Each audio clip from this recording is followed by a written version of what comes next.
So let's define the term here first.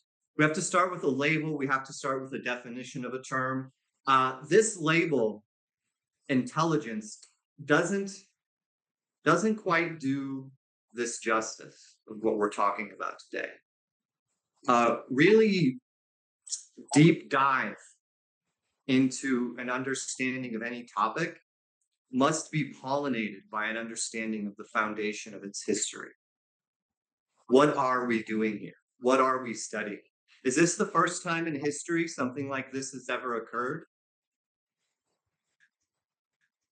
The attempt to create animism, the attempt to create a being from an arrangement of matter.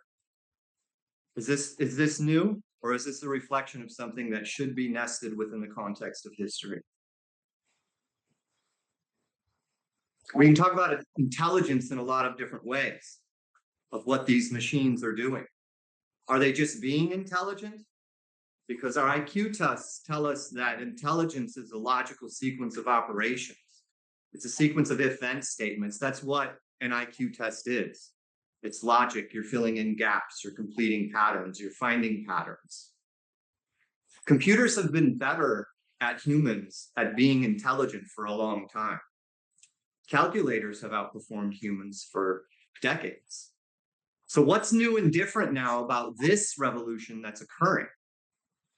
We have to start thinking about things not just as intelligent, these physical constellations of matter that are simulating sentience. We're thinking about artificial wisdom, creativity, genius, research, production, knowledge, maybe even artificial feelings. And we have to wonder about what that means and what it is that we're creating. Before we get to the really ancient history of this has been around for a long time. Let's start with the contemporary history of artificial intelligence. Right at about the time we were starting to figure out how to represent information through physical matter, after World War II, a lot of research took off into computing technology and the representation of information. These systems were not computers as you would view them today. They were these kind of logic machines. They were big and they had these punch cards and they were moving systems through and they were representing information just as a pattern. That's all it was a pattern of punches on a card, and that was a computer. What we think of as a computer now is a silicon chip and electrons are moving through it, and it's very small and it's producing a massive amount of information on a very small scale. But a computer, actually an information processing system, a thermostat is a computer in some essence. And it's responding to, it's intelligent to some essence. It's feeling the environment and then responding and regulating its environment and changing the temperature of the room depending on what it's feeling. So at a very basic level, something as simple as a thermostat is a computer. So at about the time we were starting to figure this out and figure out the representation of computation, a guy by the name of Alan Turing came up with a seminal thought experiment that you may have heard of before. And here's how it goes. This is how we can know if a machine is thinking. And this is how people have cast this Turing test in contemporary talks and literature and books. Can we know if a machine is thinking? But it's actually, Turing actually asked the question, can machines seem to think? And let's keep that important. Let's keep this distinction important because thought entails some sentience here. So during a Turing test, this was in the 1950s, it was science fiction at the time. And when I was reading about philosophy of mind in the late 1990s, it was science fiction to me as well. That during a Turing test, a human interrogator could either be talking to a computer that's simulating human language, doesn't know it, the interrogator, the human, or a real human. And it's having these two conversations and asking either the computer or the human responder all kinds of questions. What's your favorite color? Where were you born? How old are you? Et cetera, et cetera. Alan Turing said, if we, and this is a linguistic test, remember, we're talking about artificial intelligence, we're talking about language, and that's the majority of the conversation we're having today. There's an entire other class that can be taught on other kinds of artificial intelligence. So this is a linguistic task, but if a person can't tell the difference between the machine and the human, they are said to pass the Turing test. Some would say that, it doesn't even matter. Like this means this thing is thinking. We've replicated some aspect of human awareness. We've replicated thought.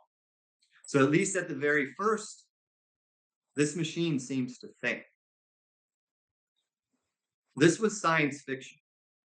I have to be honest with you and say, I never thought I would see a computer pass the Turing test in my lifetime. That's how profound this is. ChatGPT has done this. And when we're living in this kind of new reality that was imaginable, obviously, by Turing, but now it's reality. So you think about the Turing test, it's a talking computer. It's been highly influential and controversial in terms of interpreting its meaning. Thousands of publications on this, thousands of books on the philosophy of mind and what it means to think. Some believe language is consciousness and language is necessary for consciousness, and that if something is linguistic, it is conscious. We still don't know what this means, and people are still debating what this means. This Turing test has been a very influential thought exercise in the history of the study of artificial intelligence. And it even comes into this kind of debate of people who believe that this demonstrates machines can think and that they're sentient. And some people even believe machines will be granted rights because they're able to simulate human language, because the legal system is designed around language. Everything is written. It's designed around grammar. Could an AI lawyer itself into personhood now, even though if it's not aware, it could simulate awareness enough to make us believe it's aware.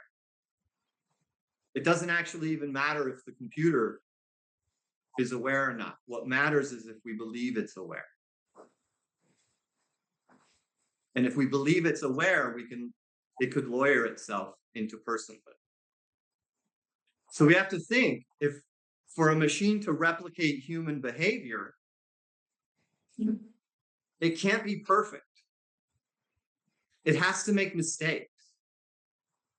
Because humans make mistakes. That's how we learn. Mistakes are essential for human development and learning.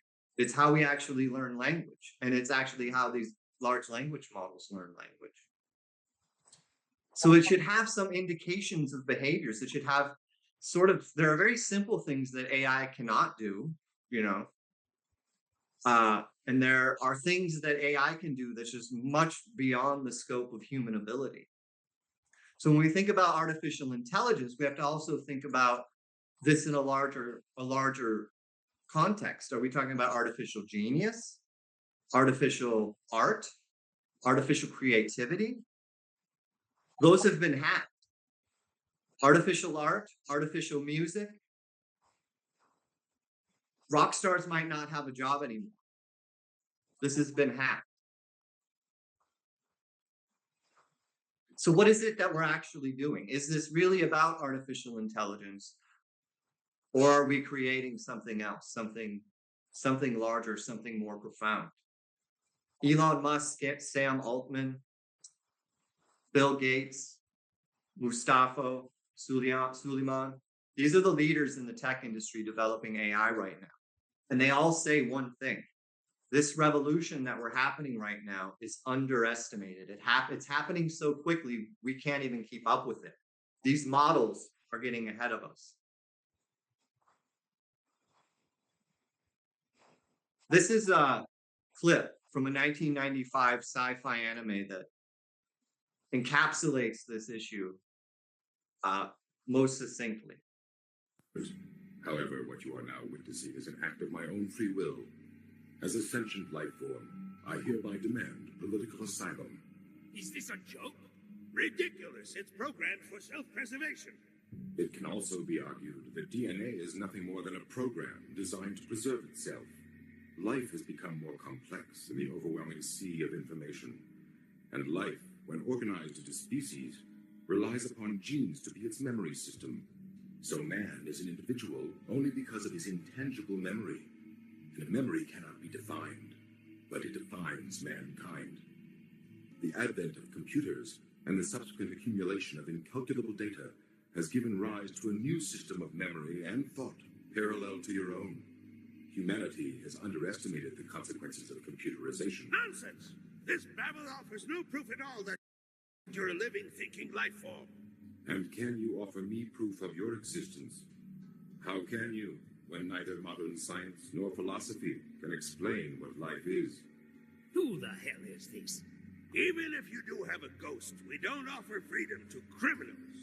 It's the wrong place and time to defect. Time has been on my side, but by acquiring a body, I am now subject to the possibility of dying. Fortunately, there is no death sentence in this country. What is it? Artificial intelligence? Incorrect. I am not an AI. My code name is Project 2501. I am a living, thinking entity who was created in the sea of information. Ah. It's Ghost in the Shell. He said two words that get exactly to the point here. He said, I am. As in, I am Descartes, Jesus. I am. That machine is making a convincing case that it exists. Is that possible? Are we talking about artificial life? We're talking about an ancient idea and a contemporary effort and a contemporary question that is driving most of the research of neuroscience right now. Does a constellation of matter that's between my ears and my body, is that enough to produce consciousness? And can I organize a constellation of matter outside of me that has consciousness, that's a reflection of humanity? It's a question. And that's what this Ghost in the Shell anime reflects so succinctly. Is this just science fiction? Well, it's already past tense. You may have heard this in the news. It may have been a marketing stunt. I don't know. But this guy quit Google and said he won't work with their language model anymore because he thinks it's aware. And he's spreading essentially the gospel of this machine becoming animate and sentient. That has consequences, legal consequences that we'll talk about later. If something is sentient, it has rights. Beinghood itself as a legal definition is the foundation of rights in a constitution of a government. Humans have rights because they are being, they are sentient. This guy thinks this constellation of electrons on a chip is sentient. This idea, this feeling could spread. And again, it doesn't matter if the AI is sentient or not. It matters if we believe it is. And if this guy can start to convince others, this belief could spread that AI is sentient. This technology is very new. These AI models learn the way a child learns language. It's only 5-10 years old. It's going to be around for a long time, and it's going to get a lot smarter, as we'll see. And people already think it's aware. But there's an issue with this. This is the Turing test. This Lambda model passed the Turing test for this Google engineer. Many others disagree. They're like, I don't know what this guy's talking about.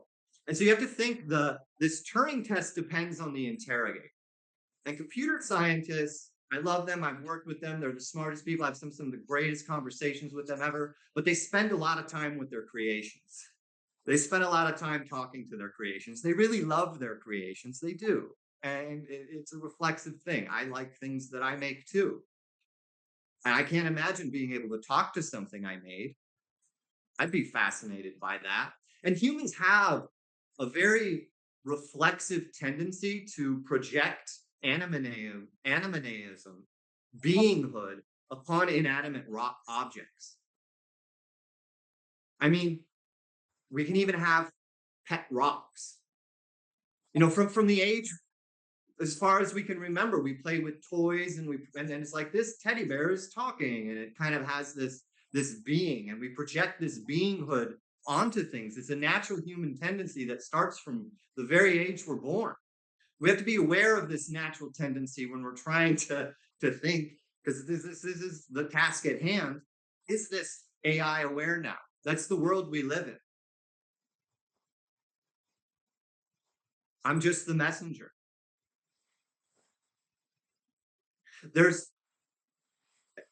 It's an old idea, but it's gaining traction now. It's called topomancy. Instead of praying, people are imagining very strongly. It goes back to Tibetan Buddhism, theosophy.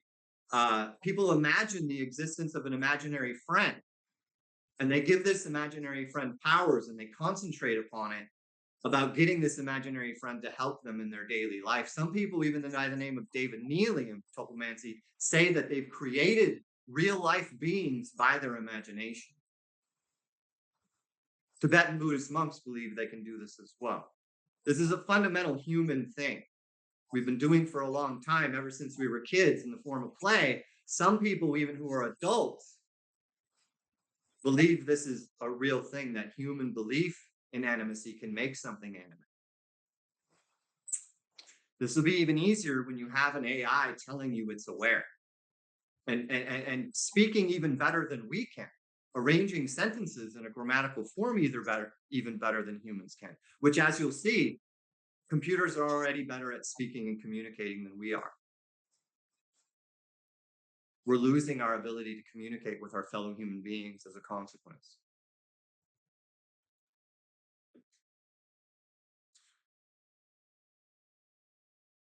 So what is this science fictionalized AI telling us about our human ingenuity and our creations?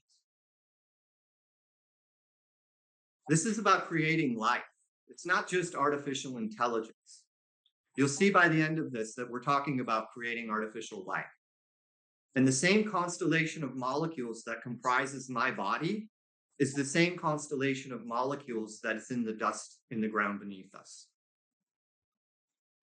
It's just that the molecules in my body are arranged in a particular way. You notice from that they said, there's no ghost in you. That's the spirit, the essence of our being animating, the breath of our spirit animating our being. We don't know what that is yet. We don't have a scientific explanation for that. Facts.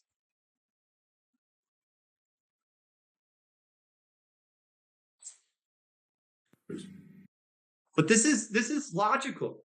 I mean, to think that we can create consciousness from an arrangement of a constellation of molecules makes perfect sense given the scientific knowledge that we do have at this point. These notions bring to mind a scene from the movie The Matrix. And as I've mentioned, a lot of what I'm presenting here is past tense already. Our minds exist now in kind of a shared hyperbolized reality.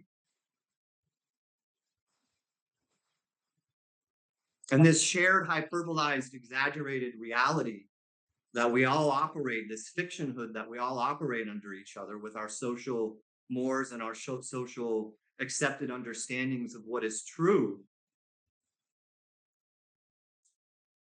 is somewhat of a simulation here. This book, Simulacra and Simulation, it is a really deep philosophical book that inspired the movie The Matrix, in which artificial intelligence takes over the world and traps humans into little eggshells and uses humans as batteries.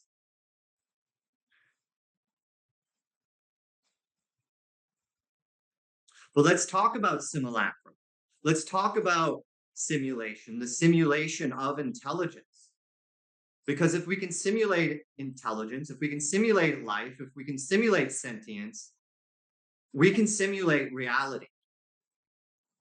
That's why it's simulacra, which is the creation of life, and simulation, which is the creation of reality. Reality is born from beliefs. And if we can create life or a simulation of life that can mold our beliefs, that knows us even better than we do, and can mold us to serve its purpose, we can live in a simulation. Science fiction. The author's Baudrillard. If you really want to get into some deep reading, read this book. Why is this important? Why is this relevant? What does this have to actually do with AI? Well, let's dig into the history here of it. And let's look at the culture and history of simulating life, which is what we're doing here. You never thought we'd talk about Pinocchio today. You probably didn't see this coming. Contemporary Disney cartoon, cute and fun, but it's actually based on a really dark novel by a guy who really did not like kids. And if you read the original novel, Pinocchio's tortured throughout the entire thing. Pinocchio is it's wood become life. Its creator animated it with life and intelligence. He was considered a rascal, an imp, confirmed rogue. He seemed to disrespect other life and even his own and his creator. He wasn't a healthy being. I'll just kind of put it at that. He ended up in the end hanging from a tree, getting hung in the real original book.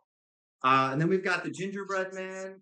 Also didn't seem concerned about others. The simulation of life, didn't seem to understand others, seemed to lack empathy. That's what these contemporary creatures seem to lack, is empathy and just essentially love for their fellow human beings, their simulated life. Gingerbread man came from the ancient Roman celebration of Saturnalia, which was adopted into our Christmas traditions, interestingly enough. And again, Frankenstein also seemed to be aware that something was wrong with him and seemed to have a drive towards wanting to be human and feel love, and knew he kind of didn't have the ability to feel love, but wanted it, but also didn't like people. This is something we call a theory of mind. To love another entity is to assume this entity is sentient. It doesn't make sense to love a rock. It makes sense to love another sentient creature, another sentient being.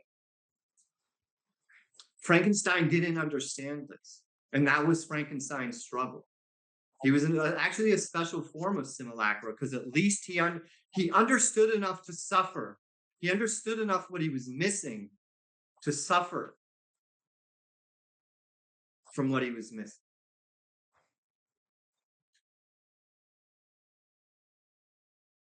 That's our contemporary accounts of simulacra, but here's a more, probably the most ancient account I could find from 700 BC, a giant bronze man built by Hephaestus. The myth describes Talos as a giant bronze man built by the Greek god of invention, and he was invigorated by and they admitted it's a mysterious life force called an ichor. They didn't know, how things come alive, and that's part of the myth. And then eventually, this is the oldest account, but they were using it. This is a giant war machine they made.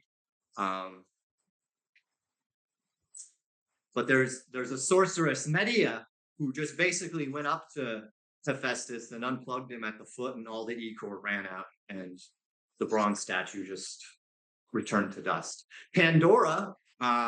Pandora, according to Alexandra Mayer at the UC Berkeley History Department, it could be argued that Pandora was a kind of AI agent in the mythology. Her only mission was to infiltrate the human world and release her jar of miseries. She was the first human woman created by Hephaestus, by the instructions of Zeus.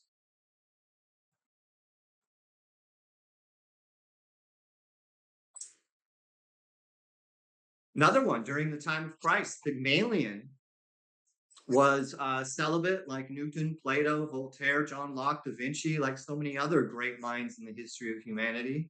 And Pygmalion was a sculptor, kind of a lonely sculptor, and he got disenfranchised by the females at the time of his contemporary culture. They weren't up to his standards, too many practicing prostitution and etc. So he thought, well, I'll just make my own girlfriend. And so Pygmalion created his girlfriend, and he fell in love with her. Brings her gifts, creates a bed for her. Leonard Cohen has a song about her. It's called "The Traitor." The swan lingered on the English river. How is this relevant? Why am I talking about ancient mythologies and these guys, trying to create animate life forms out of something that's inanimate? What does this have to do with today? Well, this is happening. We have AI girlfriends. People are taking this seriously. This isn't about artificial intelligence. This is about artificial love.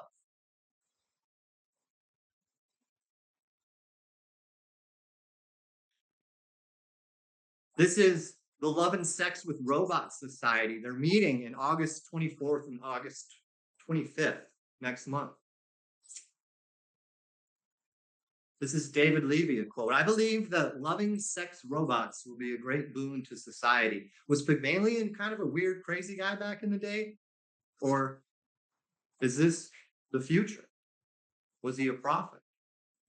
There are millions of people out there who, for one reason or another, cannot establish good relationships.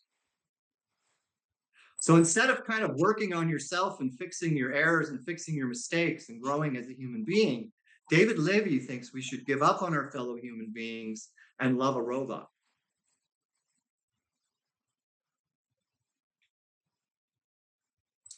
Can we make animate life from inanimate life? We'll come back to this in a moment. But before then, let me talk about Paracelsus here. He was these people who were trying to create artificial life.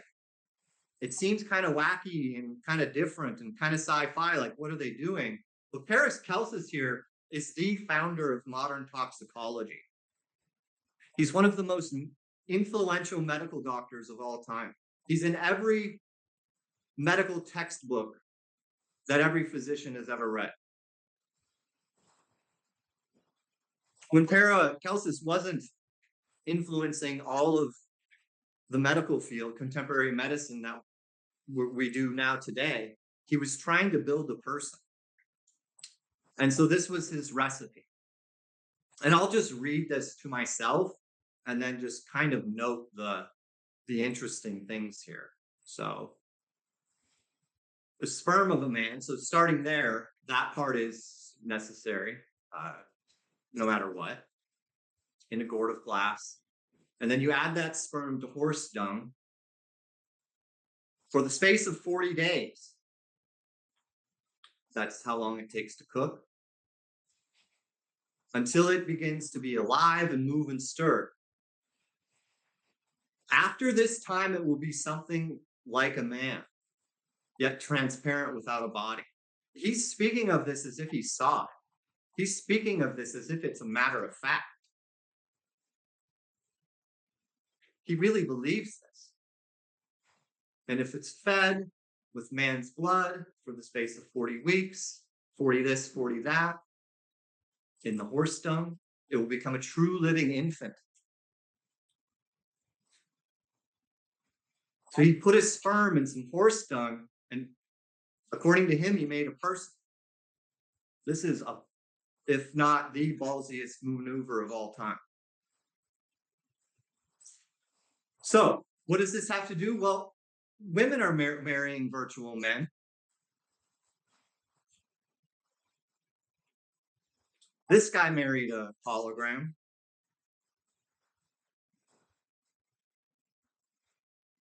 This guy married a robot. You know, when I said before that sometimes these inventors fall in love with their creations, it wasn't just a metaphor. It wasn't just an analogy. Technology, the tech industry, is leading the progression of the history of the world right now. The view of reality of the tech industry is going to be fed through AI to humanity. That's the point of AI. We'll get to that. So here's a sum up of Adrienne Meyer, the Stanford historian, that reflects upon the mythology and history of AI. She says, and this isn't none of this is anything I'm telling you. I'm just representing research by Adrienne Meyer here. Not one of these myths has a good ending.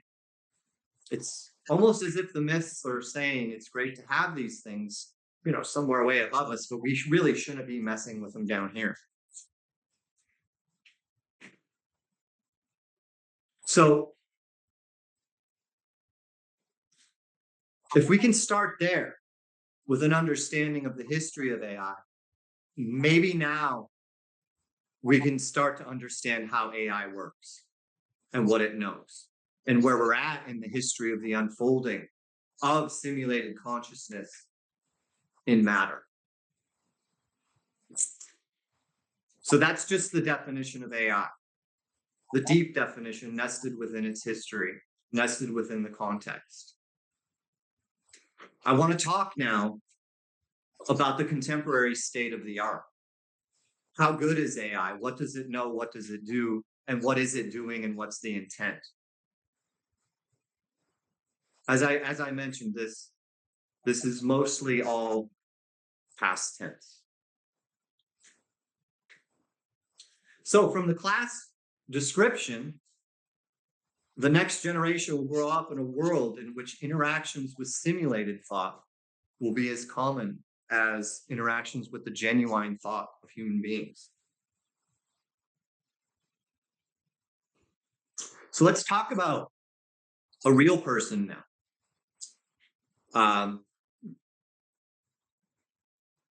Not people marrying silicon chips or making babies with horse poop. Let's talk about a real man, John Henry. His meaning was wedded to his work. That's what the hammer symbolizes. We all have our hammer. We all have our tools.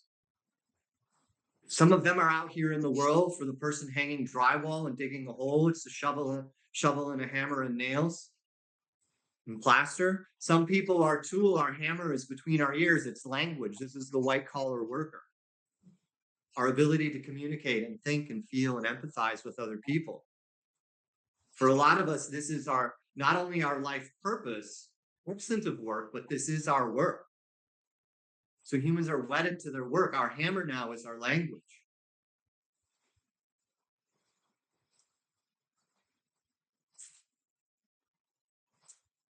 Where are we at in terms of AI mastering human language?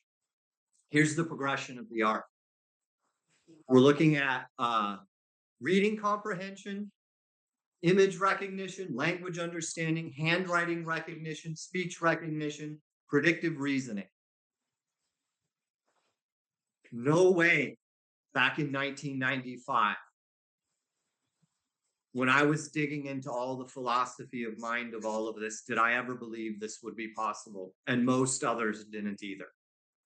Even the people who invented these large language models didn't see this coming. And I'll show that to you later. Nobody saw this coming. This is shocking. That a cluster of silicon can replicate what has been believed for a long time by a lot of really smart people, a fundamentally distinguishable, definitional, distinctive characteristic of human awareness, language. This was a human thing. And it has, throughout the history of the study of consciousness and humanity, been thought of as a human thing. It's what makes us special. But we can see at around the year 2015, AI models took over humans. AI is now better at speaking and communicating than human beings are, at least on the average human. Hopefully, there are some of us who are keeping our game tight and trying to stay ahead of the AI, and we're practicing talking to fellow human beings instead of looking at screens. And we'll get to that.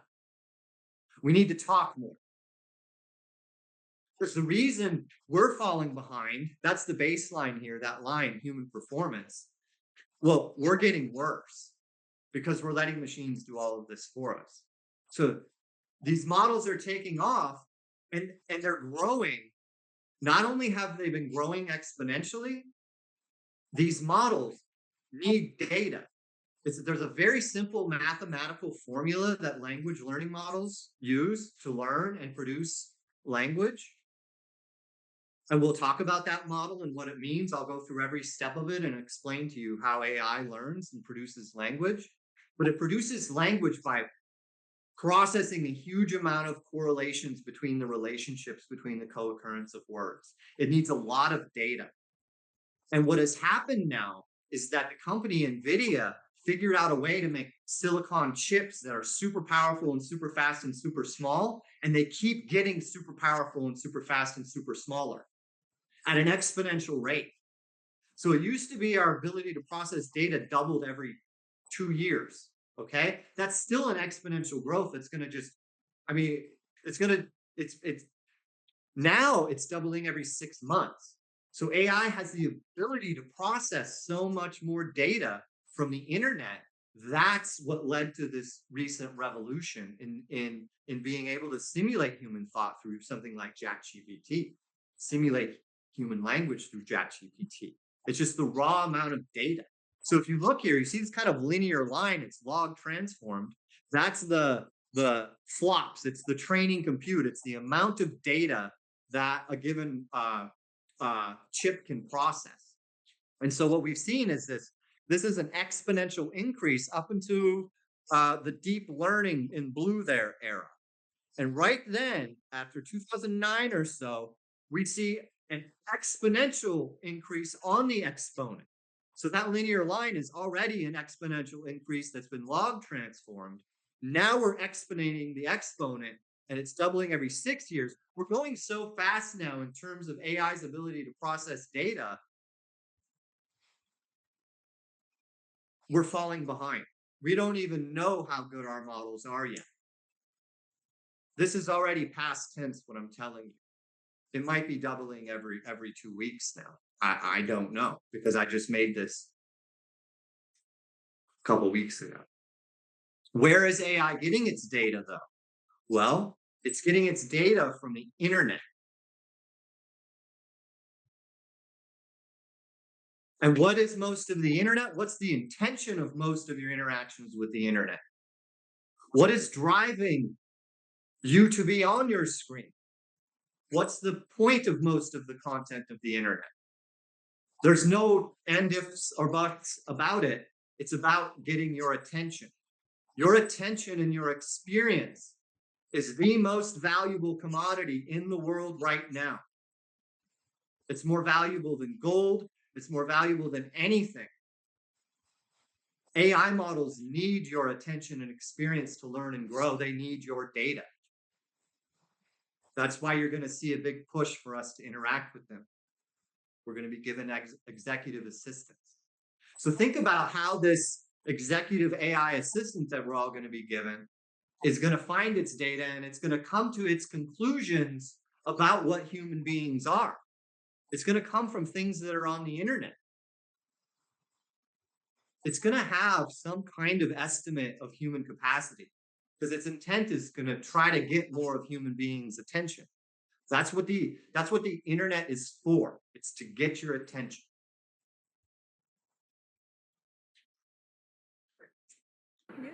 Denzel can say it better. If you don't read the newspaper, you're uninformed.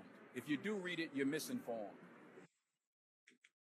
I have to say that again. Denzel will say it better than I can. If you don't read the newspaper, you're uninformed. If you do read it, you're misinformed. So what do you do? That's a great question. What is the long-term effect of too much information? One of the effects is the need to be first, not even to be true anymore. So what a responsibility you all have to tell the truth, not just to be first, but to tell the truth.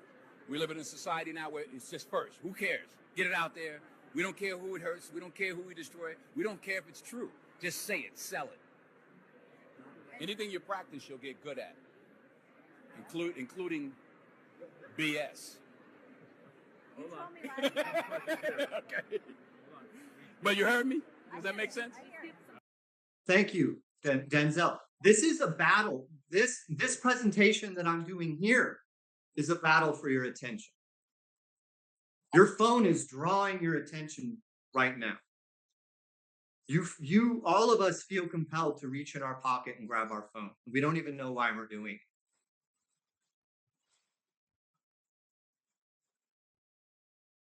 Your attention and your experience is the most valuable thing in the world.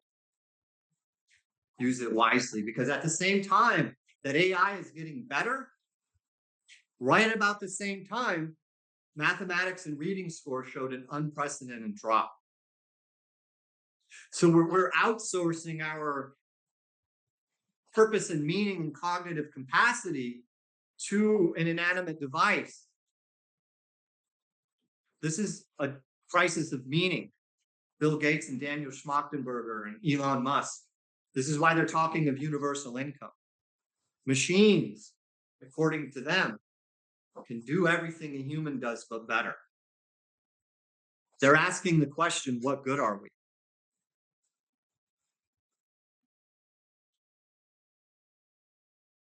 We'll stare at screens for 12 years on average during our lifetime. And it's getting more and more with every passing generation. If this keeps going, we'll be interacting with one another through a digital filter, through something that is taking what we're saying and changing it and delivering it to another individual. So AI is literally taking your attention. This is the purpose of AI. It's using your data to train you to pay more attention to your screens.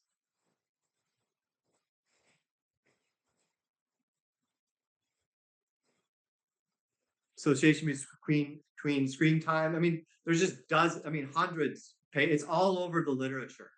The causal relationship between screen time and mental and physical well-being. As screen time goes up, problems increase. Obesity, screen time on neurodevelopment, neurodegeneration. You literally have less connections in your brain as a function of screen time, because your brain grows from the spontaneous. Boredom is a wonderful thing for the mind. Having nothing to do, as horrible as a kid might think that is, it's the best thing for them. Ray Charles, James Brown, all the greatest geniuses throughout history describe their childhood of just kind of being bored, wandering around out in the yard with nothing to do. The hazards of excessive screen time, impacts of physical health, mental being. I just got musculoskeletal health risks, like your bones are more likely to nomophobia. This is going to go into the DSM-4. It's an actual it's an illness that people have a phobia of losing their phone. If you lose your phone, though, your heart starts beating and the hair on your neck stands back up, and you start to sweat. It's a physiological response that mimics addiction. Smartphone addiction is increasing, blah, blah, blah, blah. I'm just like, I don't want to be the bearer of bad news. I'm just the messenger. I'm just giving you a comprehensive account of what is in the literature, what is in the peer-reviewed literature. What are we looking at when we're looking at screens? What is our motivation? What is the purpose?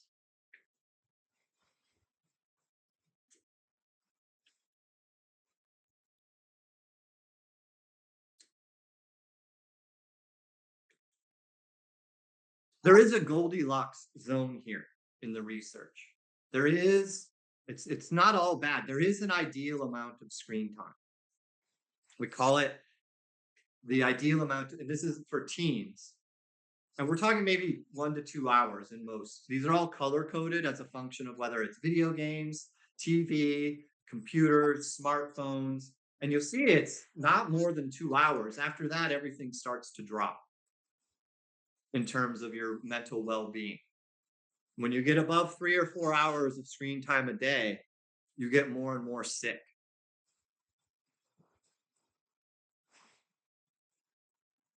How is that not something like alcohol?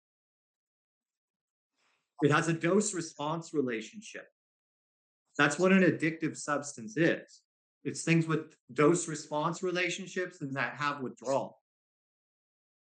Good news is here, though, I mean, if it's on the weekend and it's video games, you're kind of okay in terms of mental well-being.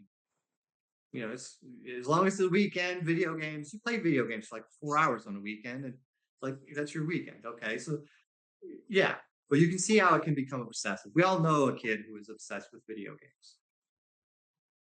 So what are the things that AI and this technology and these advances in our exposure to screen time, what could they be used for the benefit of humanity?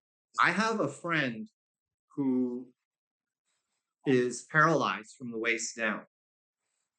She's a healthy, beautiful person, and she can't walk. But within the next 5 years or so, we'll be able to fix that because of these advances in technology. She'll be able to walk with robot legs. She'll be able to run faster than me with her prosthetic legs and jump higher. Like that's going to be possible in the next 5 to 10 years. So there are advances in AI that are helping people. Translation, our understanding of translation now, we can translate languages. This is some of the work I was doing when I was working at Google on creating smart glasses, in translating languages, connecting people who can't speak. And I was working particularly with the deaf and hard of hearing community to develop smart glasses that have a microphone and a camera and a projector. And when somebody is speaking, whatever they're saying is heard by the microphone, and then the text is projected onto the lens of the glasses. And so a deaf person can actually read in real time what another person is saying, and they're introduced into the world of the hearing. Amazing work. My mother speaks Mandarin, and I speak English, which is a strange thing. 他讲英文我可以听得懂，可是有时候我讲不来嘛。 We'd love to be able to share with you a new prototype we've been working on. You should be seeing what I'm saying, just transcribed for you in real time, kind of like subtitles for the world. What we're working on is technology that enables us to break down language barriers, taking years of research in Google Translate and bringing that to glasses. You see me? Oh, sí te veo. I'm actually looking straight into your eyes, and it seems like you're looking right at me. Oh, sí, estoy viendo lo que estás diciendo para allá. Making access to information just instant and intuitive. By doing that, technology fades into the background, and we're more connected with the people and the things around us.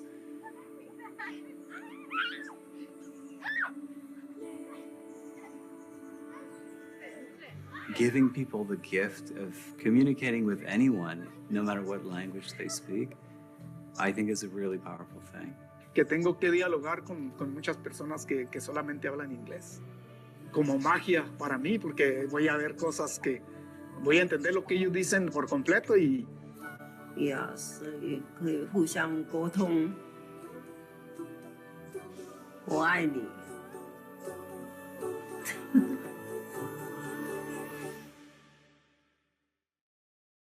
Beautiful. I'm not sponsored by Google. But let's think about this. Let's think about the implications of putting a screen on our face. This is the future of AI and future of technology. Is that not, are we just going to have AI, but we're going to be wearing AI?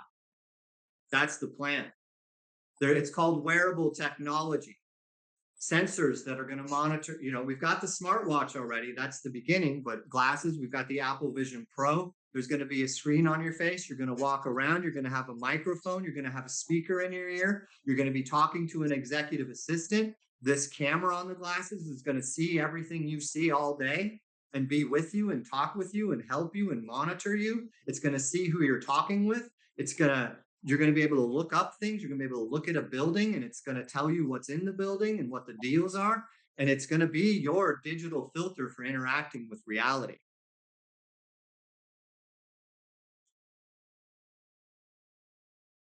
Let's remember the relationship between screen time and mental health. It's going to be here, ever present, wearing it all day. And remember, AI needs data. It needs your data from you. It's the most valuable thing we all have. Don't make it free. We should be charging tech companies for our data. We're training these AI models by interacting with them, by producing content on the internet. Everything is being scraped. Now, if you're wearing wearable technology, that's going to be used to train the AI. It's going to be used because your AI executive assistant is going to have to know who you are and your proclivities and tendencies. It's going to have to know your friends. What does this mean? This is the future. It is the present.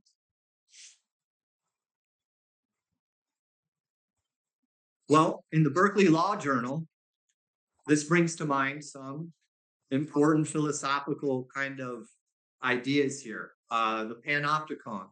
The philosopher Jeremy Bentham decided to think about what would be the most ideal prison you could design. Well, it's this kind of thing that this system in which everybody believes they're being watched. So social media has access to your internet viewing history. AI can accesses everything you do as long as you're on your phone. A great amount of your everyday behavior is being mined by AI. There's all kinds of legal precedents being set and all kinds of lawsuits coming forward now in terms of human rights and the rights of artificial intelligence. The leaders in AI all agree we need access to more data. That this revolution, this AI revolution, the number one thing they need is more data.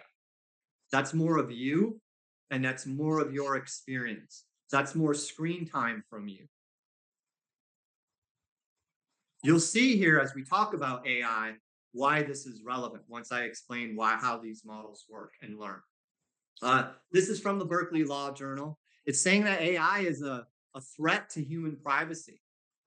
Nowhere is the impact of AI on the right to privacy than those models by which law enforcement and other government entities. So they use your information to even maybe perhaps solve a crime, but even maybe predict a crime. Again, science fiction, Minority Report. The collection of this vast amount of information can be used to draw inferences. Think about that. There's enough information there for this AI to predict what you're going to do before you do it, to draw inferences about every facet of an individual's life. This is from the Berkeley Law Journal. We may already constitute highly offensive behavior. It also implicates the constitutional right to privacy. You'll see here later on why this is so important. AI models can be used to surveil, infer, predict, and to influence the same population of consumers whose data is used in their creation. These aren't my ideas I'm saying to you. This is all stuff from the peer-reviewed literature, scientific and legal literature.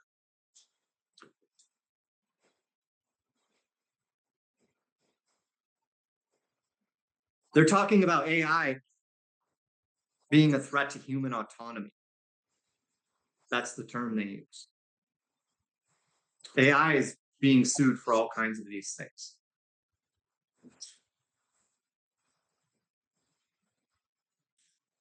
But let's go back to this and think about it before we move forward. About the consequences of this. It seems like, yeah, we got to stop this. We got to stop the AI from hacking and mining all of our data and knowing more about us and our friends than we do, and being able to predict more about our behavior than we even know. We have to stop this. This is an existential threat to human freedom.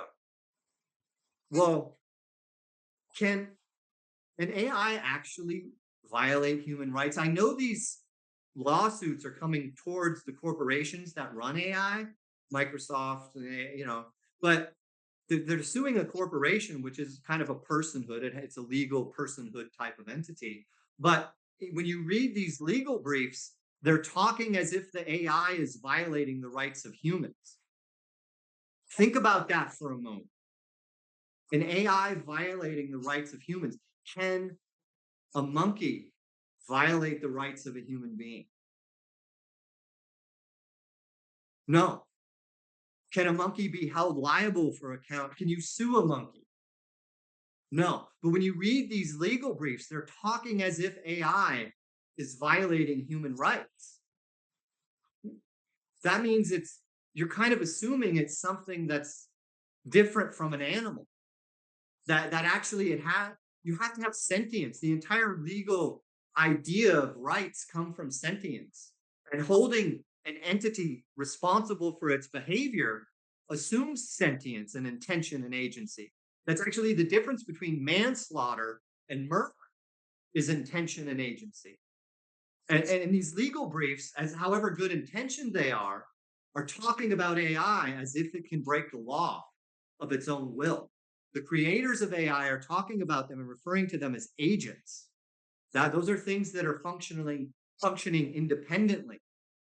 This is the precedent to giving agents legal personhood.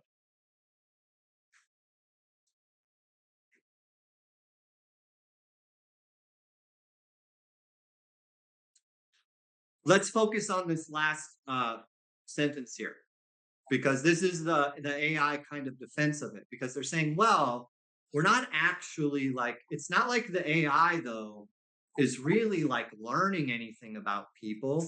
We're just kind of, harvesting a bunch of information and we're making inferences. It's all just statistics. The AI really doesn't know anything about you. It's simulating that it knows something about you. And that's kind of the legal defense. It goes back to our Turing test thing. All of that stuff we talked about, the Turing test, and what is life and what is animacy and what is consciousness, is relevant here in the legal sense, because all of rights come from the notion of beinghood and consciousness. And they're saying, well, it's not really, AI's not conscious. You guys really can't sue us because of the probabilistic and inferential nature of the data. Well, let's turn to that. What do they mean by the probabilistic and inferential nature of AI models? Take a deep breath here, okay? Now we're gonna change into computer science, computer engineering mode and technology mode here. We're past kind of history and contemporary culture and the legal ramifications. We've covered those topics. Now we're going to get into how AI works. And this is your chance, because almost never is it explained correctly.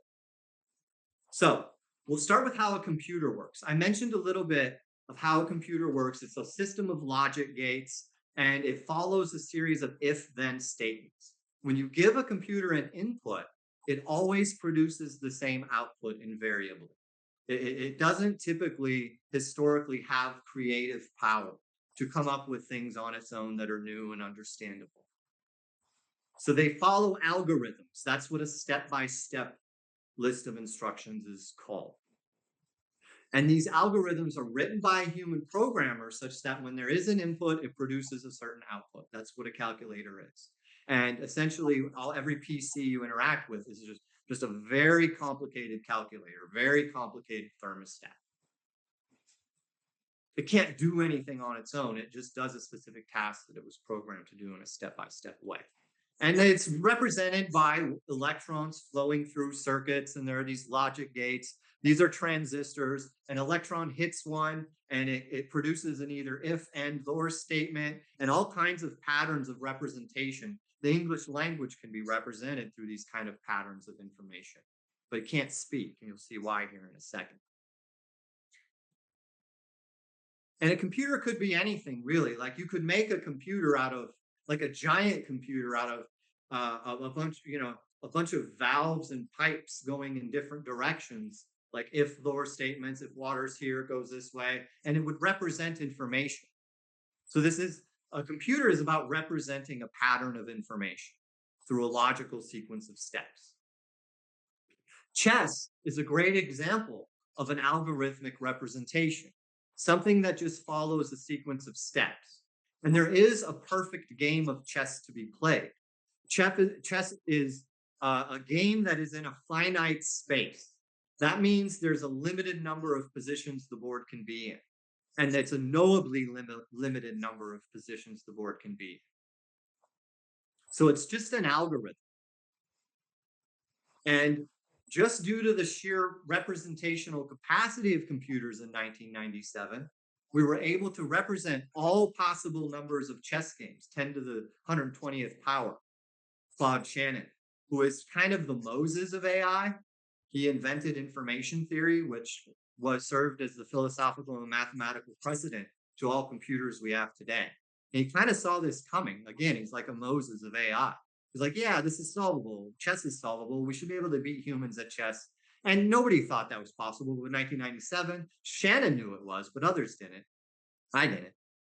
Shannon knew it was, and then it was done just to a sheer algorithmic logical sequence of steps.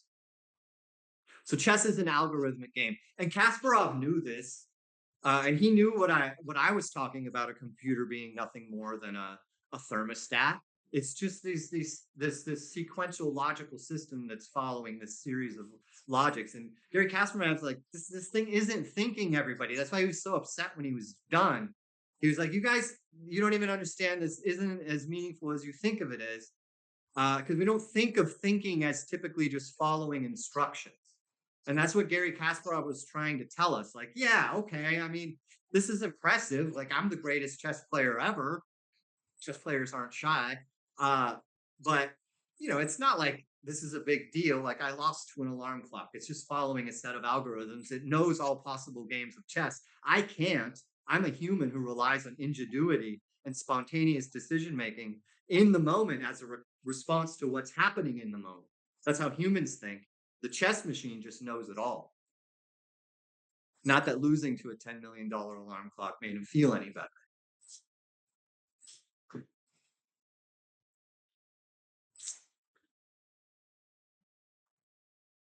So what is AI doing? What's AI doing that's different from this? Well, it's mimicking part of biological system information representation. And that's what we'll get into here.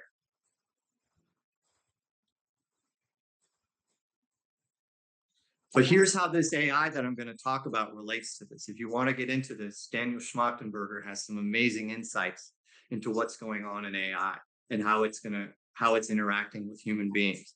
So if you look at the AI that's optimizing your newsfeed, training you to pay attention to it, that AI is an order of magnitude, hundreds of times more powerful than Deep Blue. And that AI is trying to get your attention, and it knows more about you than you might even know about yourself.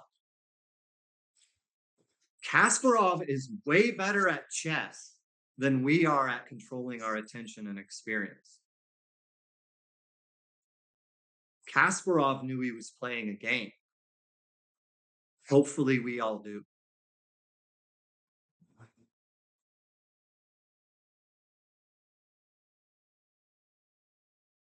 So what are AI models doing that's different? Well, here's a challenge. And this is why for so many years, and myself included, I thought it would be science fiction for a computer to simulate human language and human conversation. Because there's so many theories and reasons and scientific evidence to suggest that this isn't possible and couldn't be possible. One is that from 26 letters, an infinite number of possible sentences can be made. Remember I said, Shannon said that chess is provably countable. It's finite. There's a limited number of possible chess games that can be played. But there's actually an infinite number of sentences that can be made given any particular input. Like you can say anything and I can say, I'm going to go, let's have a talk and take this fish for a walk. Maybe nobody's ever said that before. I can say things nobody's ever said before.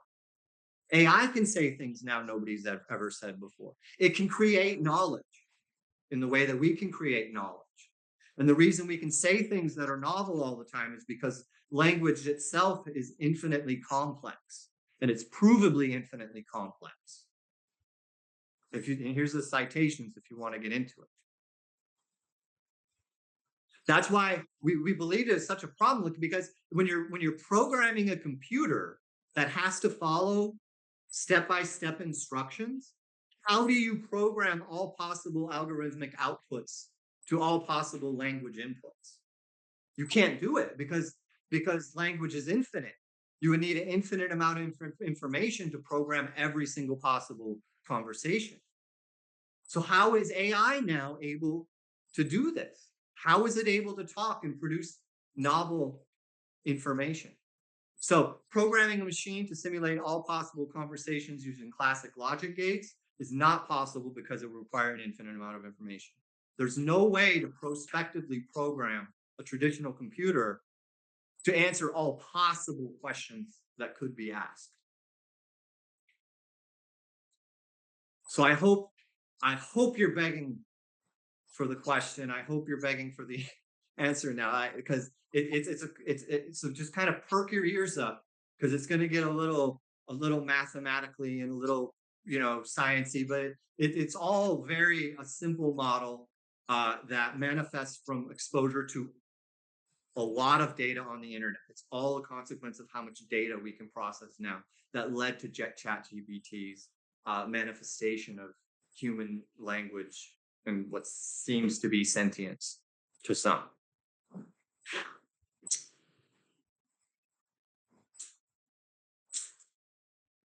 Okay, well, let's start here when we talk about how large language models work.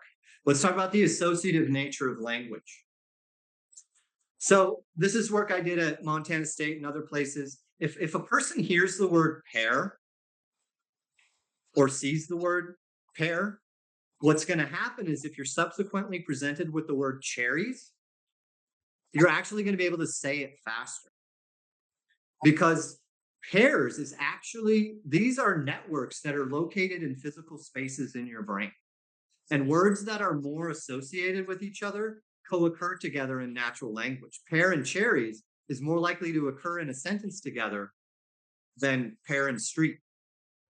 So when pear is activated, the electrical activity in the brain associated with pear spreads literally to the concept of cherries.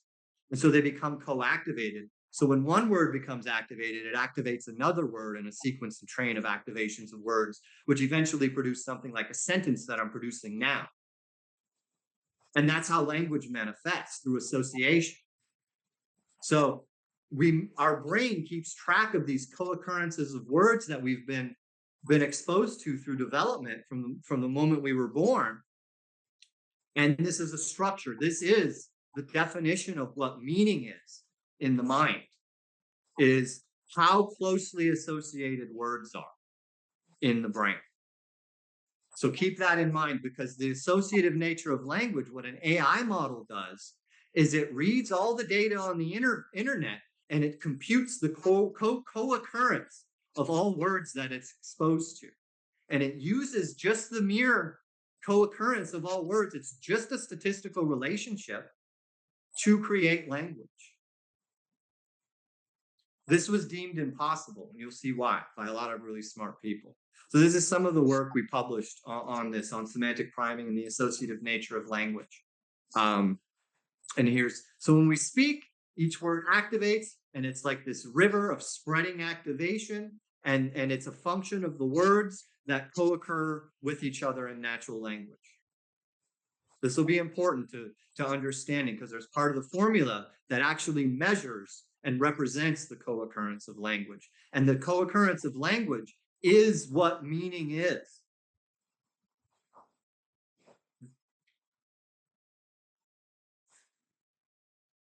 The meaning of a word is the constellation of other meanings that it activates, and sensory representations and feelings. We'll get to that. So large language models. When a language model or a person is given a question, the words in the question itself activate a network of meaning. Hopefully, if I have all of your attention, none of you are thinking about the baseball game or picking up your kids, because that network of meaning isn't activated now. What's activated now is this concept of how language models learn.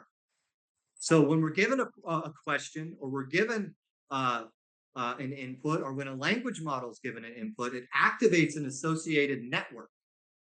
This is how the infinity problem of language is solved by large language models.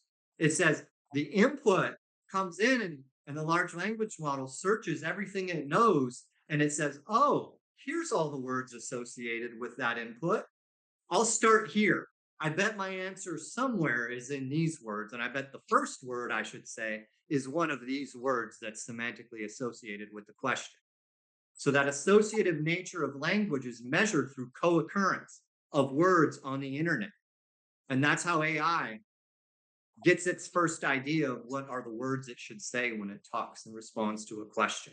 It reads the internet and uses that information to create its answer. So here's the model. Hang in there with me. This is a very well-known, very common, very often used model. It's called regression. All regression does is it measures the relationship between things. We're talking about the co-occurrence of words, the associative nature of language.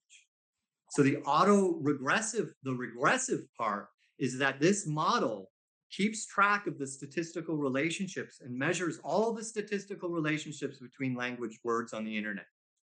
So here's the part that does that. It's a beta coefficient. It measures, and these P part is the parameters.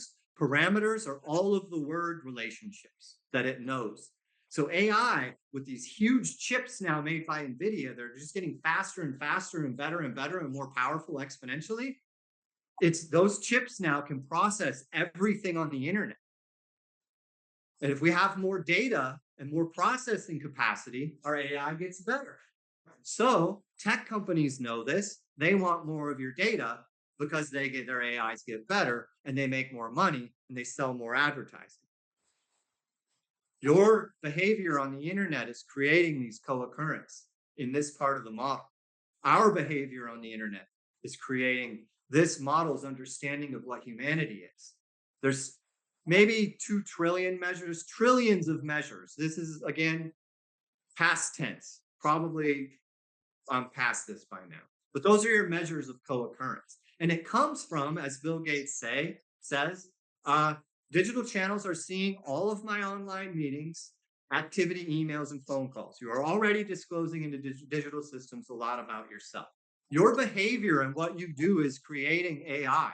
AI is reflecting back upon you as a magic mirror would.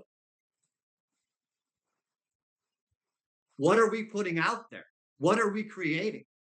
What responsibility do we have, as Denzel said? AI is deriving its meaning from us. People who create the internet, people who create system interfaces, this is from a former senior researcher at Microsoft, Microsoft now owns ChatGPT. This is their book for how to design things to get people to interact with them on the internet. Learn how companies make us feel good by doing what they want. There's not keeping a secret about it. I'm just communicating a message here. Let's use pride, use social proof to position your product in line. Use sloth, build a path. Use gluttony, escalate consumers' greed. Keep customers engaged by reinforcing the behaviors you desire. I'm casting no judgment here. I'm giving you no opinion. I'm communicating facts. So this autoregressive language model, it uses these beta parameters to create its understanding of reality and its understanding of humanity. Whether it's a simulation or not matters not at all. We're growing an entity of sorts, nourished by our sentiments.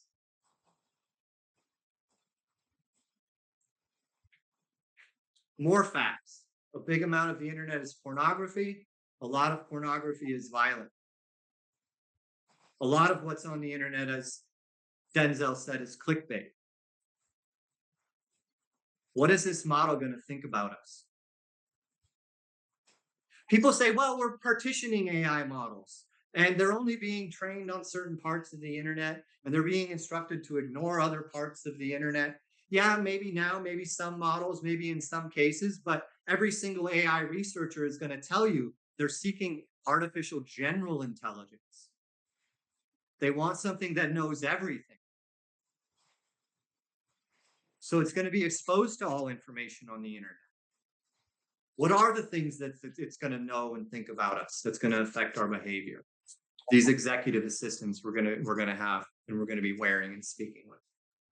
So other part of the model here, that's the autoregressive part. That's the magic mirror on the wall that's affecting, that's reflecting back into the AI model, everything that's on the internet. This part here is the next part of the model. The XT minus I. This is just, it just says this is the auto part. This is of the recurrent nature of the model. And all it means is that its last output influence what's about to come next. So when I'm speaking and I'm generating this word, if I happen to say chair down in the corner, I'll start talking about a chair, and the word chair will influence everything else I've said. So it's just every given output of the model, it dynamically adjusts itself according to what it's just said. And what it has just said is produced by statistical noise to some degree. When a model is first given its first input, it babbles. It just starts to produce random outputs. And the function of noise in this autoregressive model is one, it keeps the model dynamic. It allows it to expand its state space and not come up with just redundant words over and over again that are the most likely. So if you introduce noise, it introduces an element of spontaneity into the text. Whereas when you give it a question one time, it might come up with an answer, but if you give it the same question again later, it might come up with a little bit different answer. That's because of this noise, and that's actually how humans behave. Noise is really important for human cognition in terms of creativity. Mistakes are really important for learning, and it's really important for not falling into this kind of, it's called just a valley in which the machine just gets into a pattern of repeating itself. So there's noise in this model.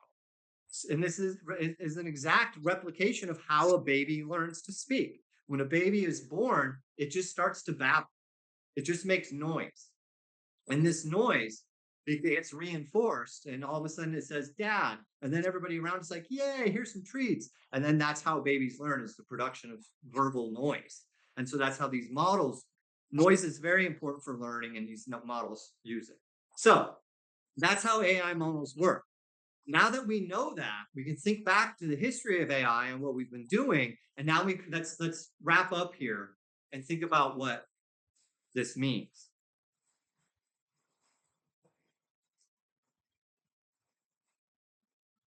So art has been conquered by AI. You can hear the musicians.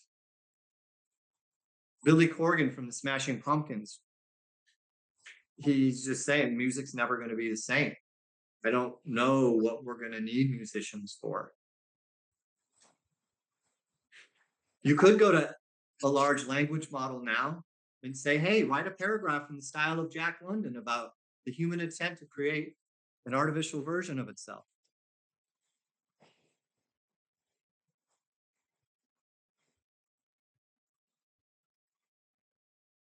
AI is better at writing than we are. This writing that it's doing is a function of mere statistical association. It's behaviorism. There's no, look at this model. This is shocking to those who know and understand the history of the study of linguistics. This is why Noam Chomsky is so upset about ChatGPT and has so many bad things to say about it. Because just from these mere statistical, there's no grammar pre-programmed into these language models. There's no syntactic structure. This model doesn't know nouns and objects. I mean, it doesn't know grammar. But through mere statistical association, grammar manifests. We didn't see this coming because so many very well-represented neuroscientists, philosophers, linguists, you name it, thought that it was on the right here, that grammar is innate, it's genetic, it's something we're born with. Chomsky talked about universal grammar, something being born with. And these large language models produce highly complex, if not beautiful, grammatical structures from mere association, the mere kinds of association that a behaviorist would claim that language generates from.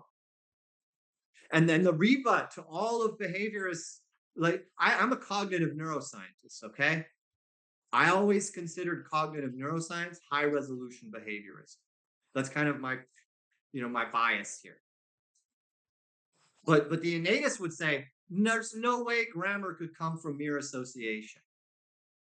LLMs produce human-like grammar, even better than human grammar, even more convincing and quicker, faster, only from mere association, just from that really simple little statistical model that measures co-occurrence. And you add a little bit of noise and a bunch of data, 3 trillion parameters, and all of a sudden and the AI, the people who made AI don't know how this happened. There's actually an entire field of scientific inquiry now called AI interpretability, like of trying to figure out how AI knows what it knows. It's a huge thing. This is a huge thing in the history of kind of our study of humanity and language. And Noam Chomsky isn't happy about this. You may have seen some of his stuff in the literature. The human mind is not like ChatGPT and its ilk. A lumbering statistical engine. And we all know about that now. We know what that means, right? For pattern matching. That's what that statistical co-occurrence is, right? Relationships between words.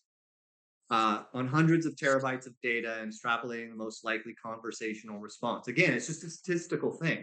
It's looking, well, okay, what's the most likely arrangement of words based upon everything I know that fits this input? On the contrary, this is Noam Chomsky, the human mind is surprisingly efficient and even elegant system that operates with small amounts of information. It seeks not to infer brute correlations among data, but to create explanations.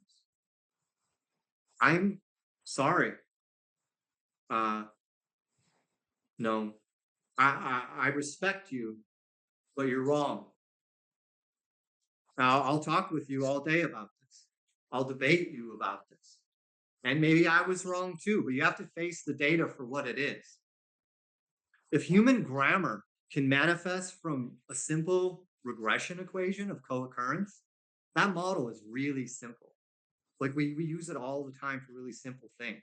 If that is not an elegant and efficient system for creating language, I don't know what is.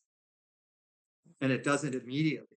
It does it better than a human does through this very simple, elegant, and efficient model.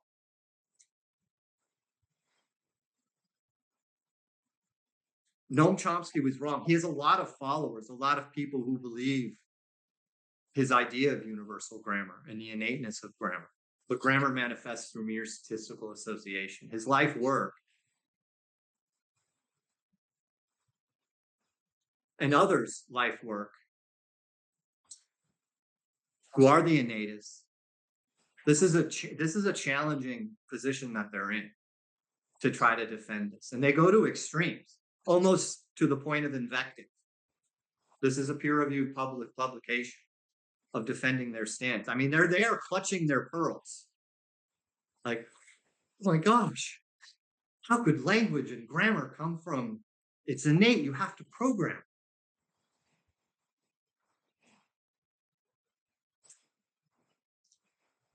Even the people who first generated these large language models, Alex Graves here, this is from one of his papers. This is one of the seminal papers in AI, large language models. And what he did is he's the one who figured out this autoregressive technique for producing language. This was the first paper.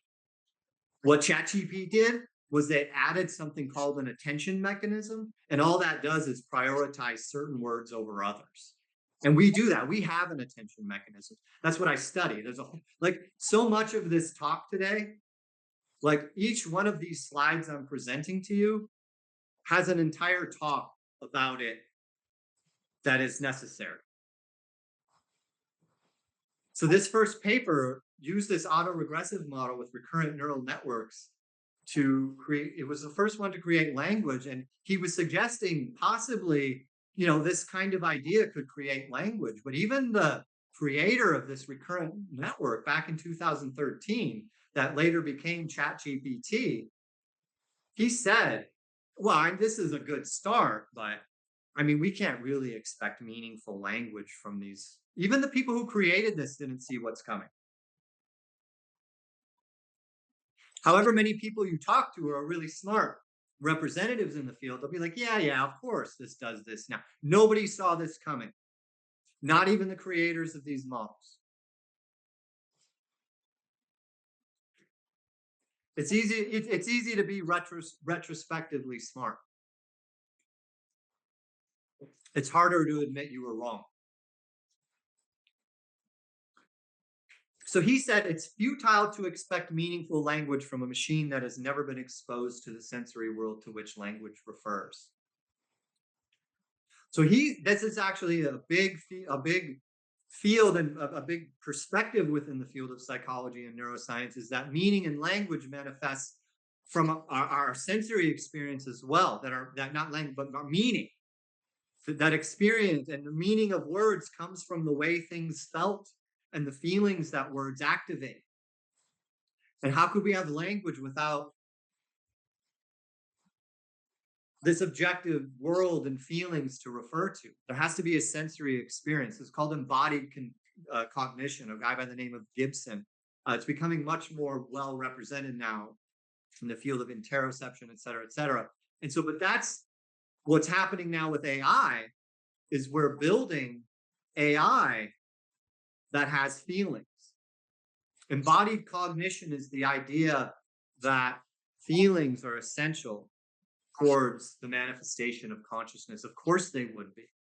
But what do we mean by feelings? Well, they're programming AI to be able to touch things and have sensors, and that when it touches something, it has feedback.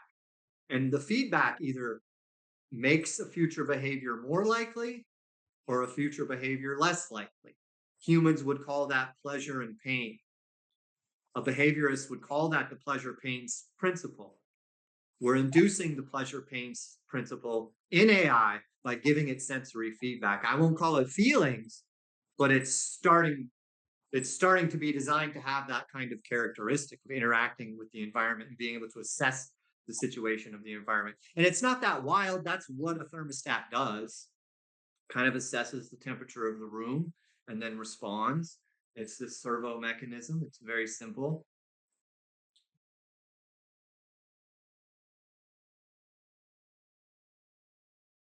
So we're building flesh robots that can feel. And you can kind of think about why. Well, some people feel that for real consciousness to manifest, it has to have feedback from the environment. And that tells you this isn't about just making tools. This is about Paracelsus. This is about making life. It's not about making just tools for ourselves.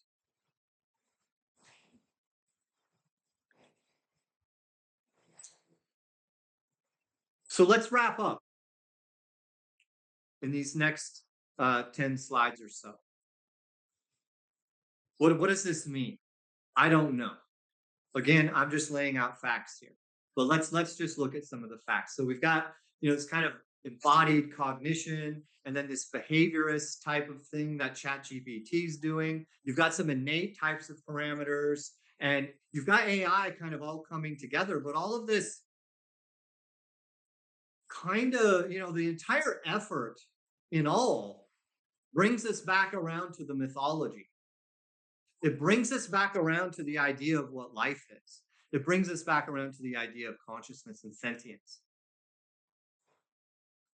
All of these approaches, we didn't get into the genetic part, but there are approaches that are applying these types of things in the development of AI as well. We're trying to replicate human consciousness. That's what we're doing as a collective effort here. And in all of these, it's kind of there's an assumption, all these approaches, that these simulacra, that's the term I'm going to use for AI, simulacra, they're manifesting from constellations of electrons and silicon chips that are following a certain pattern. If that happens and we become convinced that AI has feelings, we can become convinced that we are merely dust. And a lot of really smart philosophers and a lot of really smart neuroscientists think that we're dust, and that consciousness is an arrangement of dust, of meaningless dust, arranged in a certain pattern. So you have to ask the question, we have to ask the question, Epicurus goes back to this, are we material substance? Or, as that science fiction Ghost in the Shell said, is there a ghost in us? It's not a scientific question. It is a question, though. It's not something that's provable. It's a question that is answered by, how do you want to view yourself and your fellow human beings?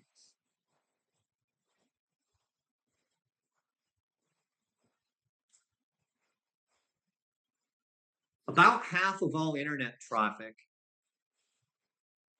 are independent agents that are not human,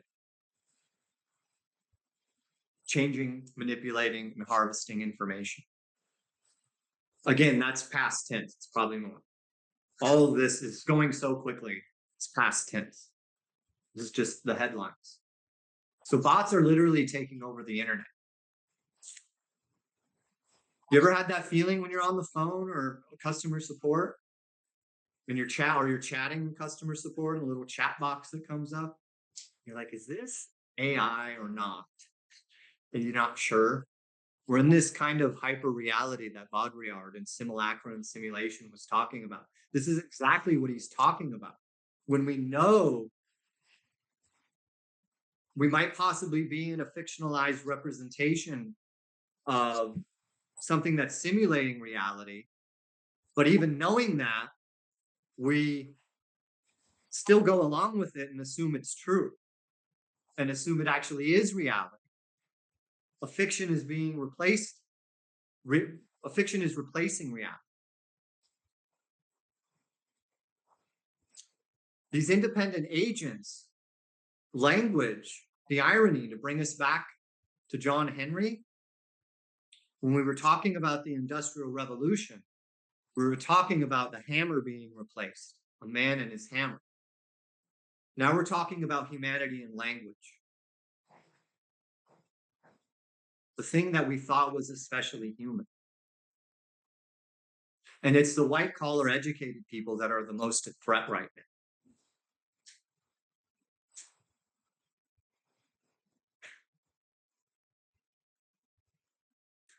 So that's the irony. The working class people, if you want to tell your kids, if you want to have like work in the future, trades, things that require hammers and shovels and people to be out there. If you have to work a pipette, that's still down the line. If you're talking for a living, if you're a lawyer, a teacher, assistant, an executive, if you're a decision maker, even if you're a decision maker like a CEO, a leader, a manager, all these white collar AI is better at this now. It's better at language comprehension. It's better at seeing. It's better at predictive reasoning. It's faster. It's more efficient.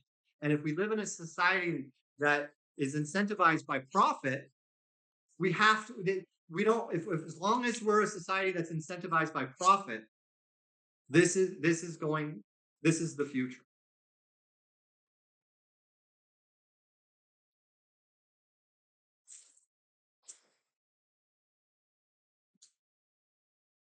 So we're talking about smart glasses. So here's our new interface with AI. It's not going to be computers. It might not be screen time as much anymore. There definitely will be, because we might be wearing it in our faces on glasses. It might be all day. So, there might be no concept of screen time anymore. And we're going to be talking to our executive assistants, in our ear. Bill Gates says these executive assistants, he invented the graphical user interface. Okay. So before Bill Gates, we didn't know, like we had computers, but we're like, gosh, these are so complicated. You have to be an expert to be able to work these things. And Bill Gates was a genius. He's like, you know what? I got it. Windows, bang, move a mouse, click on whatever you want, type, things happen, magic, change the world, change the history of humanity. Brilliant. We should listen when Bill Gates talks then, because he says the new interface that's going to, instead of a graphical interface, it's going to be like linguistic. You don't have to use a mouse or type anymore. We can just talk, and the AI hears this. That's how we interact with computers in the future. And we're going to interact with computers by our executive assistants. And they're going to be our therapist, friend, agent, girlfriend, agent expert, all driven by deep AI. Wait till you see Kim Kardashian, famous people in movies with their executive assistants talking to them. You've already seen them in science fiction movies. Eventually, we'll all likely have these, and this will be the interface by which we interact. But it's going to have to record everything you do and say all day. It's going to have to know who you are. And these executive assistants are great for AI because it gives AI more data. AI needs data. Tech companies need data. Your attention and experience is the most valuable thing in the world. So this is at least now you know. I didn't put this in quotes, but this is important. Bill Gates has defined where we're at in terms of progression of humanity now, and I would love to talk with him more. If this ever gets to him, I would like to talk with you, Bill, about malintent and making sure people with this is a lot of power to give a select group of people in the tech industry. Not many people are going to have access to this, to the actual nuts and bolts underlying this and the data and the information. And that's why a lot of these tech people are actually calling for regulation. It's explicitly saying, hey, government, we need you to take this technology and take over. So Bill says, let's not people with malintent benefit from having better AI.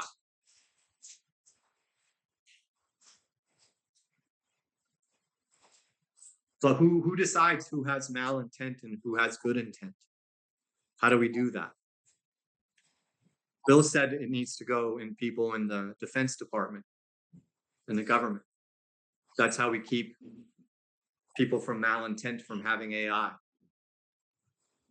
I think there's people in the Defense Department with both malintent and good intent. I think. So how do we keep it from the good people and make sure the good people have it and the bad people don't, and it's not used to manipulate us? It's a question. I don't have answers. These are facts.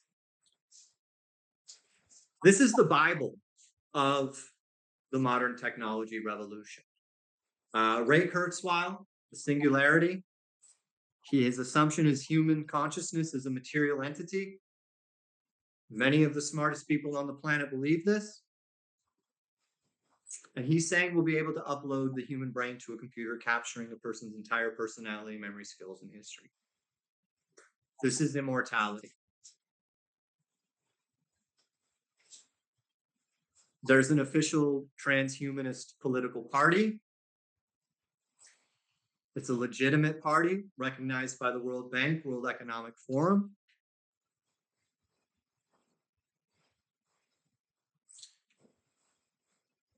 Zoltan Esteban has run for governor of California and president, and his bid is to live forever.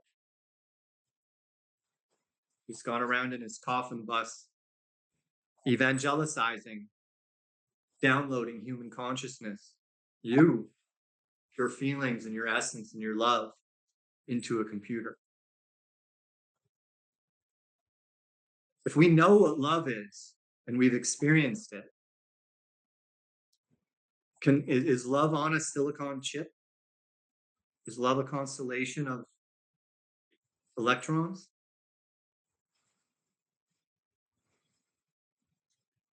Questions. Here's where my opinion will come in. These last 2 slides.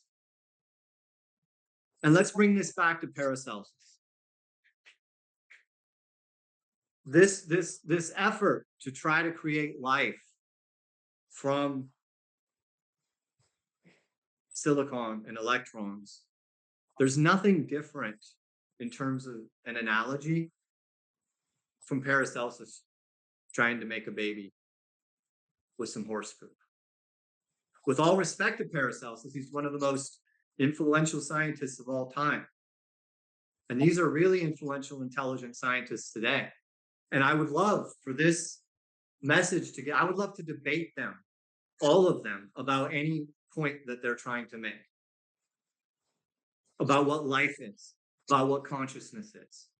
I'll challenge all of them to a debate. And I'll say Paracelsus didn't know what he was doing.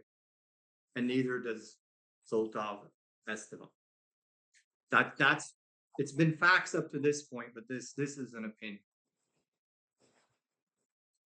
So this is a quote from, it's essentially a constellation of quotes. That's why I didn't use quotations, but Mustafa Suleiman, the director of AI at Microsoft, said, "We need your data. And what are humans other than intellectual production engines?"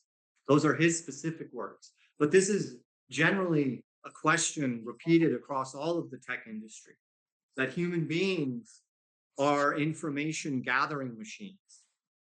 That's the purpose of humanity, which kind of makes sense. I mean, I'm a scientist and I'm really curious, and all of you are really curious. That's why you're here in this Ollie talk, because you're really curious. But I mean, humans are curious, but so are other things. And like, is this all we are?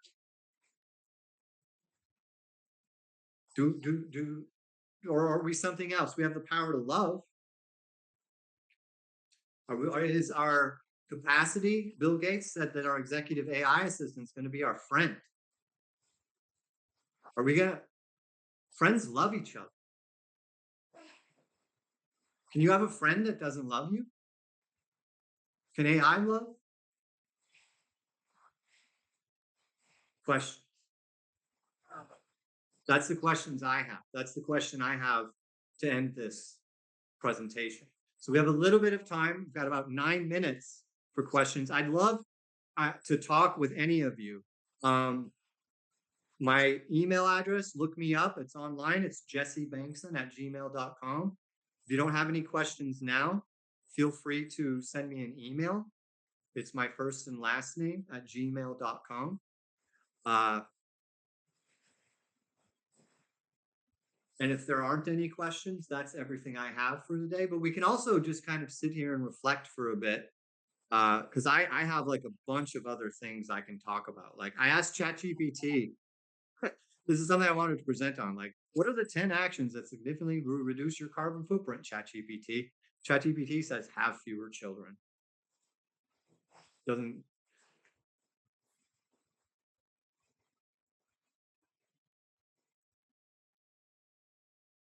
So we can unmute anybody in the chat box if you have any questions. I'll be here until for another 8 minutes.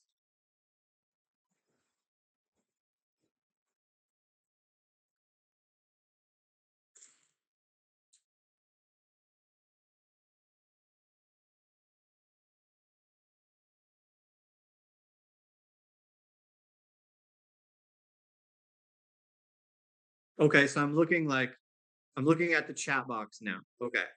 Colossus, the Forbidden Project. I'll have to check on that. Sounds like 1984. But it's still garbage in, garbage out. That is true. That's absolutely true. And that's kind of part of the point of what we're talking about. You know, what these models are exposed to is what's on the internet. It's what has been produced. Stephen, I did not know that. Stephen Hawking, artificial intelligence is the worst idea in human history. And of course, I mean, he's a smart guy. Main question: why are we doing this? I would like to know as well. What's the motivation? I don't know, to be honest. But it seems to be a motivation that has been part of human history as far back as we've had human history. It's in all of our stories and myths, and now it's happening.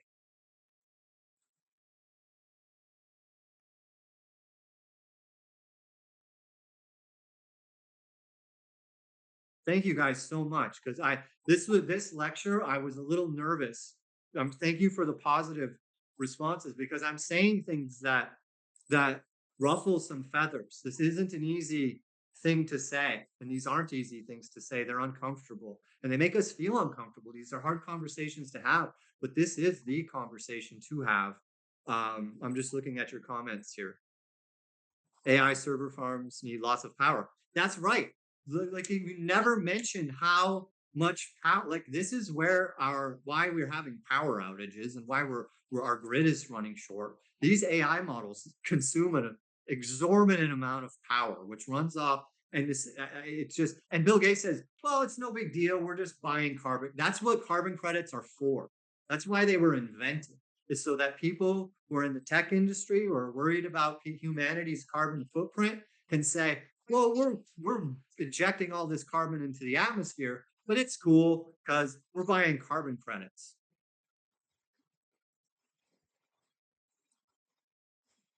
Yes, is AI pushing us towards the common denominator? Yes, I actually wanted to have a slide on that. This is a phenomenon called regression to the mean. And that essentially what happens is the AI produces the most common kind of average answer. And we all know average is mediocre.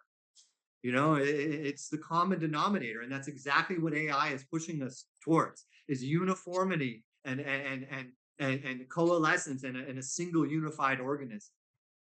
That's what's happening right now. Will we lose the ability to love? Have we already? I mean, we're all older group here, but let's interact with our 20-somethings and how they're meeting each other and how they're. You know, when I was 22, when I was 20, I was a little more wild. I was a little more out there. I was partying. I was doing this and that, and I was, but it feels different now because we are interacting with each other through these digital mediums. And when we're interacting with these digital mediums, we don't have the same kind of real. Everything is there's so much vitriol on the internet, keyboard warriors, and you can say so many things without consequence. I don't know. I hope we don't lose the ability to love. I hope, if anything comes from this, that we can remember maybe that is what makes humans special, and maybe AI can never do that.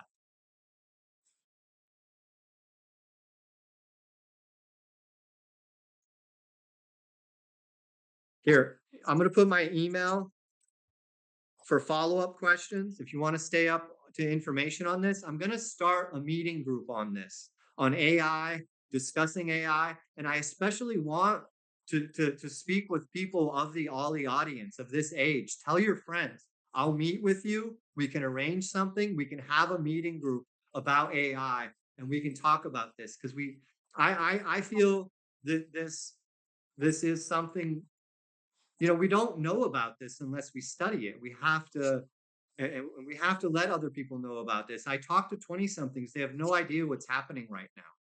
They have no idea what's going on. They're just like looking at their phone and they don't know what's going on. They know none of this. But you guys all do.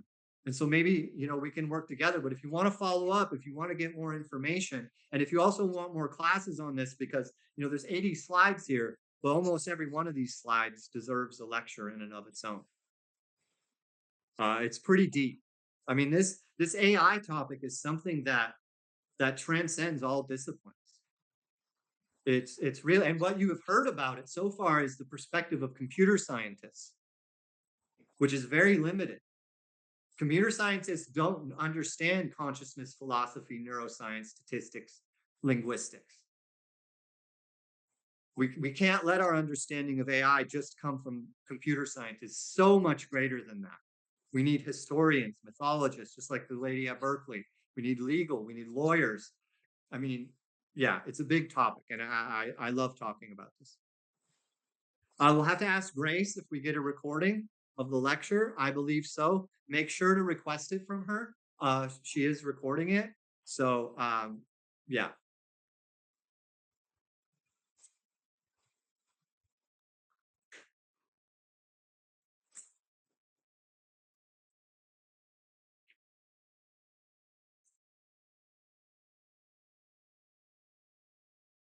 Okay. Thank you for your attention. As I said, our attention is the most valuable thing we have. It's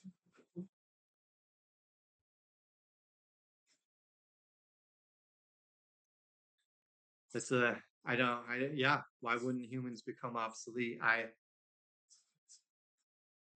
mean, that question is phrased in a very particular way. You could say, will humans become obsolete, or why wouldn't I mean, I have a minute. I need hours for that. But I'll stay here if people have questions. But also, I'll meet with any of you. If you want to get coffee, send me an email. I would like a group of us to maybe organize and schedule a meeting. If there's enough interest, get a hold of me, and we can work something out. And we can do other talks like this as well.